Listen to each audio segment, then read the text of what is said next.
Okay, quick Gale break before we go back to these women pretending they're in a good place. If you're still here, you clearly have Bravo brain like I do, so go ahead and hit subscribe. That little button under the video, that tells YouTube, yes, I do want more unhinged Housewives breakdowns in my life.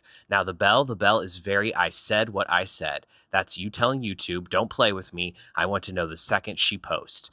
Tap it so you're not the last one at the party asking, now how did I get in it when everyone's already in the comments? Beverly Hills is back. We've got Grape stomping group therapy, Housewives hitchhiking, and one common denominator. Kyle! Let's get into it.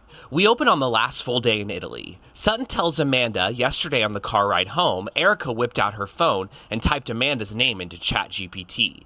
And after Erika's AI roast, Bose pulled up her own entry and started comparing herself to Amanda. Amanda's jaw hits the twin bed. Amanda thinks Bose is jealous of the grift. Because her digital course doesn't make money and mine makes millions of dollars. Amanda rattles off her professional stats like a LinkedIn bio with espresso shakes. They're polished within an inch of their lives. Sutton says Amanda doesn't have a bad bone in her body, but we saw Amanda torch Dorit's book announcement earlier this season without blinking. She has bones, and some of them are petty. Downstairs, Erika joins Kyle and Kathy for breakfast. They continue making us suffer through conversations about Dorit's tardiness. Kathy at least gives us some lore. Conrad Hilton couldn't be married to Josh at the board anymore. It was too much.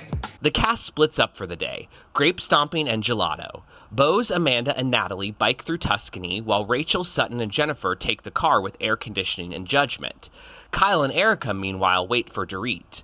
The other ladies arrive at grape stomping. It's like a chaotic bachelorette group date, but instead of roses, they're fighting for narrative control. After the stomp, they rinse off, toast, and revisit last night. Natalie doesn't understand why she was called a liar. Sutton says her answers were wishy-washy, but points out Bose, who fully denied what she said, escaped that label. Amanda says she did call Bose a liar, but because Bose has reputational pull, it didn't stick. This sets us up for Deflection Studies 101, with Bose kicking things off. And my point is that it is best for friendship if when you say something, you just stand on the business and say it. Amanda, now fully in Bravo boot camp, deflects back, moving on to the ChatGPT incident Sutton shared. Unfortunately, she can't keep it up, and gets back into a defensive posture. She brings back her polished business stats, more stats than a pharmaceutical ad, and still zero explanation of what the pill actually does. Outside of our group, I'm in a world where everyone gets me and everyone loves it. And all my friends take my courses and everyone has this foundation of like what Amanda's about. And I haven't been in a world in a long time where people didn't know who I was and what I built and like why. A wild thing to say when Rachel Zoe is standing right there. What? I walk into rooms every day where people don't know who I am. Kyle, Erika, and Dorit arrive at a piazza that looks abandoned, which is fitting because the storyline should be too. The three of them totter down the steps in stilettos. Kyle admits to describing Dorit as erratic, but then softens it to say OCD.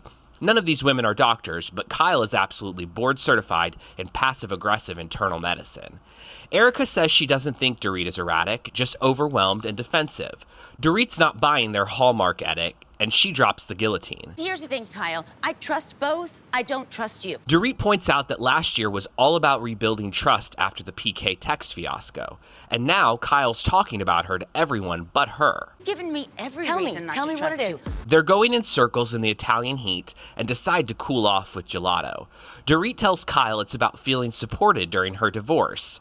Kyle makes it about herself and reaches for the cruelest comparison she can find. Yeah. And I was married a lot longer than you and PK. Yeah, and three you times seem the to amount of you time. say. Erika tries to explain that everyone has been noticing the same behaviors, but because Kyle can't stop pulling names into it, the whole thing feels like a setup instead of a check-in. Dorit finally taps out, calls it an ambush, and hits them with the Housewives benediction. Oh, yourselves. She gets in the Sprinter, tells the driver she's going back, and leaves. It's one of the coldest, funniest things the show has done in years. Left alone, Kyle and Erika have to call the villa like lost au pairs. Back at the villa, Dorit beelines to her room and shuts the door. Kyle and Erika eventually get picked up and make it back. The other women filter back from the vineyard. Over snacks and grape-stained feet, Kyle and Erika recap their afternoon. Bose says she doesn't appreciate being dragged into Kyle's narrative. Rachel says she clocked Dorit's lateness, but draws a bright neon yellow Bravo boundary at speculating about her finances or mental health. On the way to the final dinner, Dorit rides with Rachel and vents. Rachel says what's been clear all season. It's like it's a bullsh friendship. The group takes a vintage tram up to dinner, a metaphor for this franchise. Rickety, iconic, and somehow still running. Dinner is peak Bravo aesthetic. Kyle orders a mojito with no alcohol. Amanda, auditioning for the role of new Teddy, orders the same. Sutton eyes a tray of martinis with the haunted look of a woman who needs 12 of them. For a minute, it's quiet luxury and carbs. Then Kyle clears her throat. Oh, Lord, here we go. We're back at Kyle's community forum for concerns about Dorit. Rachel clarifies anything she said about Dorit's lateness she said directly to Dorit. Bose confirms she spoke to Dorit about the call she had with Kyle while they were in the Hamptons. Dorit's confused why Kyle wouldn't have that combo with her directly when they were sleeping 10 feet apart. Kyle gives a defense that Dorit sees right through. So you didn't feel it was the time to speak to me about it, but it was the time to speak to Bose about it. Dorit does the math. Every road in this conversation leads back to one person. Kyle! They move on to the final boss of this friendship, a Kelly bag. I don't care if you bought a Kelly with your advancement. It seems like you do. Kyle finally snaps. Quit riding my ass all the time. And Bravo hits us with a to be continued, leaving them frozen in an Italian sunset with trust issues, grape stains, and zero resolution. Let me know what you thought in the comments.